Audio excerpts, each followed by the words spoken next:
The greatest mistake that you can make as a parent is allowing your kids to grow up thinking that you are their source, you are their supplier. Without you, they are nothing. If that's you, you have failed as a parent. Why? Because you are not their source. You are not their supplier. You are their custodian. You are their guardian.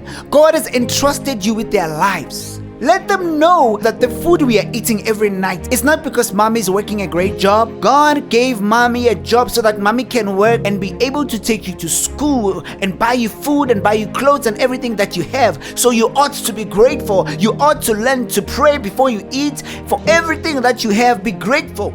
It's not because mommy is smart. It's not because mommy's got money, daddy is rich. It's the grace of God. It's the grace of God, baby. You need to learn to pray and be dependent on God.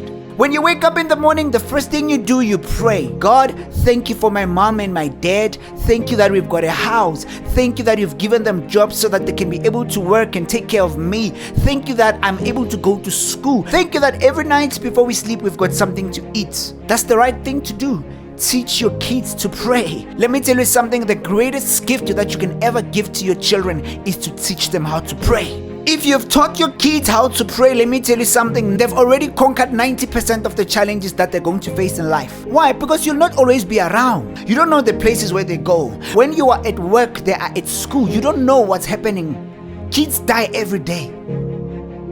Now let me ask, why a lot of parents are so confident? You never teach your kids to pray. They don't know nothing about prayer. They don't know anything about trusting God for everything. They're thinking that you are their source. They're looking at you and thinking like, oh, my mom is rich. They don't know that you can get sick. They don't know that you can get an accident. You can die anytime. They're just living in Hawaii. Let me tell you something, as a parent, if you have not learned to teach your kids how to pray, you have failed them already. No matter how many PlayStations you can buy for them, all the sneakers, the bicycles, take them to the most expensive schools, if you have not taught your kids to pray, you have failed them. If you have not taught your kids to be dependent on God, not on you, you have failed them. Haven't you seen on the news? Parents wake up in the morning, drop their kids at school, and after school, the child is waiting by the gate, hoping that mommy is coming to pick me up, not knowing that mommy or daddy got an accident on their way to work.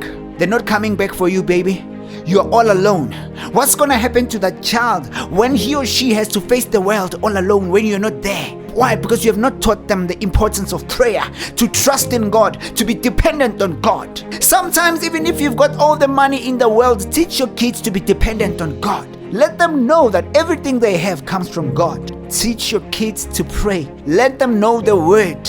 If our kids can memorize daddy's number phone and mommy's number phone and auntie's number phone and their teacher's number phone and the emergency numbers, it means they're well capable of memorizing the scriptures, the word of God. So somebody's saying, Mr. Loverman, help me, bruh. What's the God way to raising up your kids? Let me tell you something. The God way to raise up your kids is not only to teach them the word of God and take them to church. You need to understand that you are the first Bible that they ever read. Your life is a preaching. You cannot just preach the word and not act the word. When your kids are looking at you, they are looking at the reflection of God. If they have to know that God is a loving God, they need to know that you're a loving father. So that means you cannot abandon your kids. A lot of us parents, you want to introduce your kids to a loving God while you are not a loving parent. They need to look at you and see that, wow, my dad is a loving father. My mom is a loving mommy. That means God is a loving God. The reason why a lot of kids, they hate coming to church and they don't want to hear anything about Jesus Christ is because we have just given them the Bible, yet our lives say nothing about God. They know you when you are angry.